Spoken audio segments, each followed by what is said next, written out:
Hey everybody, Scout Crafty here again. It's midweek Wednesday. We got a kind of a meat and potato show today. We're going to go all business, a little bit shorter of a show because I know you're so busy and you got things going on like the challenge. So let's get right to it. Okay, first up for today's project, I want to do a quick demonstration and cleanup of these lovely Wesco 1945 barbed wire cutters. These were issued for many of the troops, and these were so popular, as a matter of fact, that they actually reproduced these to look original. You'll see, because the original ones fetch a pretty penny, you know, they can be pretty expensive. But the reproductions, you could tell the reproductions because, first of all, the way they look, and also you could tell the rubber handles, you know. Now, this is the original rubber handles, again, from 1945. You could see what they look like, you know. But the new ones are... They have a kind of a bumpy surface on here for grip and a little ridge around the top, and you could tell that they're a new production. But this is the way it looks. Let's just clean this up real quick. Again, we're not going to do anything over the top because these are kind of a war relic, and I'll demonstrate how these work. They're really a good item to have. I think I paid $6 for these.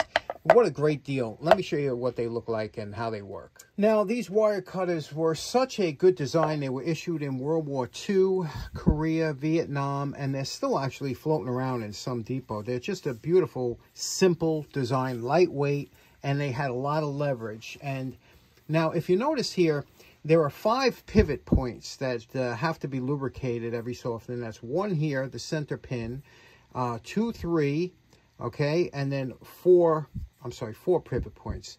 4 pivot points, not 5. So 1, 2, 3, and 4 on each side, okay? And I'll show you how to lubricate them in a minute. But the other thing is, a lot of times you'll find these and the jaws will be all mangled up because people try and cut things that are too hard. It's made for a barbed wire, but the minute you try and cut hardened steel, it's not a bolt cutter. And you can tell because look at how sharp, what an angle the cutters are. And they both have, you know how we talked about anvil cutters where one side is flat and one side has a profile on it? Well, these, you have 2 profile sides, 2 angles, top and bottom. So it's made to cut, it's a very sharp cut. It's made to cut barbed wire, which it's strong barbed wire, but it's not particularly hard. It's not like a hardened wire. Now, if you look here, you see there's a gap there, and it's all the way closed, okay? That is adjustable. And what's so beautiful about when you get one like this one in such nice shape, the jaws were never over-adjusted that they touched, and that's the one thing you don't want. And to adjust the jaws, you open up here, and you'll see there's a little screw. You see that screw there? There's a screw right there where my thumb is. And you take your screwdriver, and you put it in that screw, and when you tighten this, you know, you can adjust the jaws, okay? So we're going to adjust it here, and we want them to just come close. Remember how wide they were before. Now I'm going to come down here, okay? You see they're still wide, and we're going to get them so they come real close, not where they're touching. You do not want these touching. Okay, and I'll screw this down until we get it to a part so it's real close. Okay, we adjust it now, and I want you to take a look here. Let me see if I can get the focus on there you go. You see there's still a gap. We want that very, very minute. You do not want these jaws to touch. There's no reason you're not cutting stranded wire. This is meant to cut barbed wire. Now, because of the way that's close now, you'll get a good cut without damaging the jaws. And when I say a good cut, again, it's made, this is very similar to the hardness of barbed wire, an old coat hanger, but when I put this in here, you'll see that it will cut, but it won't snap it like, you know, the side cutters do, the Kleins and stuff. But when this is cut as far as with barbed wire, that would cut. You just give it a little bit of a turn, and that cuts right out. Do you see how that's working? It's not meant, you don't want these jaws to touch, because if they touch, they will damage each other because they're so thin. But that's what that's meant to do. And to get them to close up, you counterclockwise on that screw. So now let me show you the lubrication. My favorite is Tri-Flow. I love this stuff. But again, what you want to do is you spray it in the joints. Each one of the moving joints here, like that, on both sides. Again, you're going to work it in and around here. Okay, and when you do that, see what happens? Now you work it in. and that'll stay lubricated. That's all you need to do with these. And then you're good to go. Then just wipe it down. We're not going to do anything as far as finish on here. You have to keep it original. Now, these got a bad rap a lot of times because of the fact that a lot of times these are stiff when you find them. And the reason they're stiff is because they came with a cosmoline on it, which is a preservative. It's a very thick preservative that would come on here. And a lot of times the cosmoline would gum up these joints, and they seemed very hard to operate. So guys were like, oh, you know. But once you lubricate them and clean them up, you know, it becomes a beautiful tool to use. And like I said, they still use them today in certain areas. And these are the original rubber. These rubber handles are fantastic. They last forever. That's real rubber. And nice pair of cutters if ever you get a pair. I haven't had a chance to use the reproduction cutters, but they're similar design, but I'm sure the steel isn't as good as these original ones. So there we go, 1945 barbed wire cutters. Okay, last up, you know I'm a big fan of these old Plomb style ratchets, and this is the Pebble series, the 5000 series, and you can see here this is 5449 ratchet. I bought this, I got it for a song, but you can see what happened. The selector switch has been damaged. Somebody brazed on a piece of metal there, so I thought that'd be an interesting project to try and see if we can fix. Seems to work, but I just love these pebble handled tools. And I got this one here, another Plomb. This one's a 5265 breaker bar. I love breaker bars. And this one here looks like it's in, you know, decent shape, needs a little bit of work.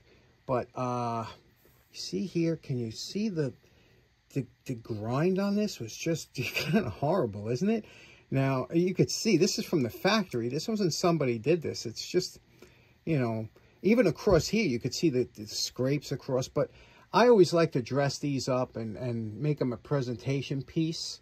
So what do you say we work on this today and knock that out and get this really where it looks like it should, okay? Okay, we're just off the wire brush. We cleaned everything out. But the one thing you can't clean out, and you always have to be weary of, especially with a breaker bar, is inside here, there's always some buildup of grease and stuff. And to get in there, a lot of times, see what I'm doing here, you spray it with either 50/50 or WD-40, some kind of cleaning solvent, and there's always grease that builds up here. And there's a ball detent there too.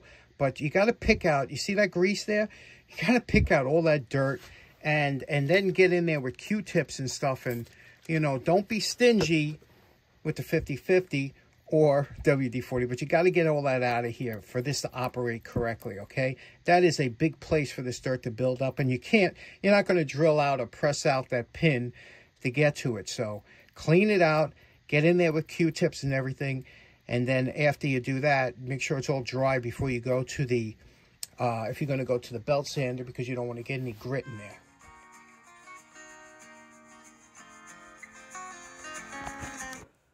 Okay, real quickly, I just wanted to show you the difference between a fresh, beautiful grind and the old tarnish-laden coarse grind from the factory. Now, the nice thing about patina is it hides a lot of the damage. You see that damage? You didn't even notice it before that was all banged up. But here, I'm just going to scrape off the top layer of patina just to show you how much damage is there. Take a good look at this handle, and you'll see there's quite a bit of damage there, and you'll say, wow, you know, that's pretty deep. It's not as deep as it looks. So now, we're using a fairly coarse belt. We're going to take it down. This is what the coarse belt looks like when all the scratches and dings are gone. And now what we're going to do is we're going to, after the coarse belt, we take it to a finer belt. And now with a finer belt, like a worn 320 or 400 belt, we're going to go over and take out all the scratches. That's all this is doing. We're going over it very lightly and quickly and taking the scratches out.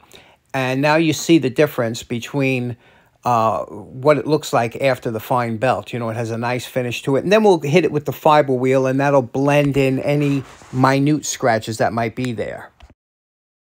Next up, we do some maintenance on the ball detent. And to do that, just take a couple drops of non-detergent light oil, place it on the ball, and press down with the flat blade of a screwdriver until the oil is absorbed in the ball detent.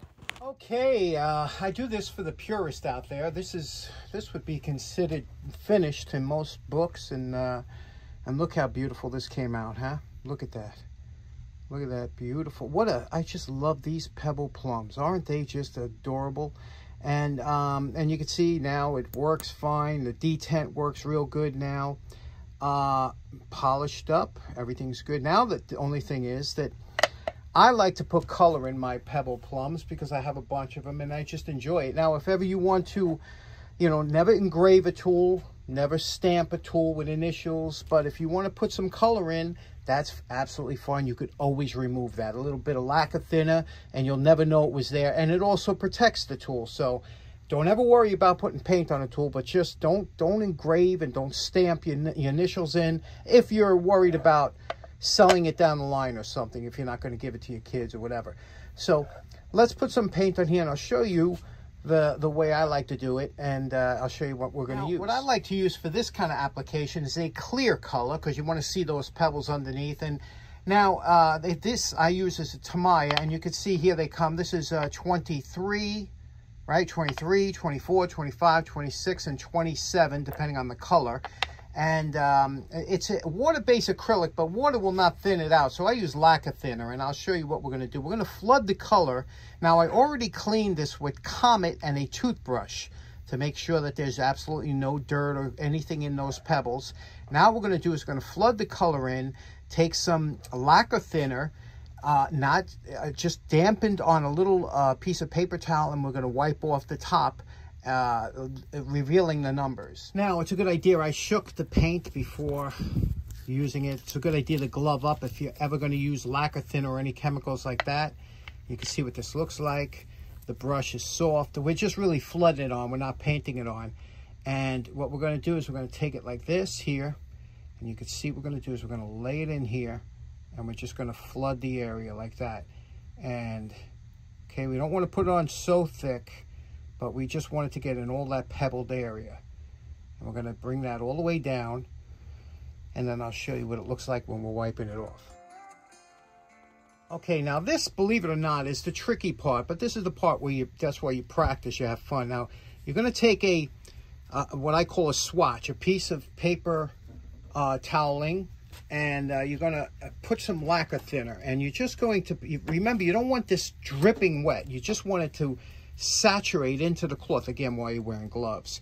Now, what I like to do is I like to press it onto a flat surface, because there's going to be some bumps here, and this will flatten that out a little bit, and then very gently rub it over the top here, and you'll see it'll remove most of the coloring. You see how that did that with one stroke? And now you still got a little bit over there on the Maid. We're going to go to the back of this one now, and again, a very light stroke over it, back and forth, until you're happy with it. Okay, and sometimes if you go too heavy, you'll pull off the pebbles and you have to flood it again. So I'm pretty happy with that. So now I'm going to let this dry for a little bit, and then we're going to do the other side. Now, you know my favorite part. Remember what this Plomb breaker bar looked like before we started. And we're calling this project done. You can see we did the Plomb side in a what looks like a cobalt blue, clear blue. Isn't that nice? That blue. And then on the other side, we did the traditional Scout Crafter red. I like to switch up the colors here, but which side do you like? Do you like the blue or do you like the red?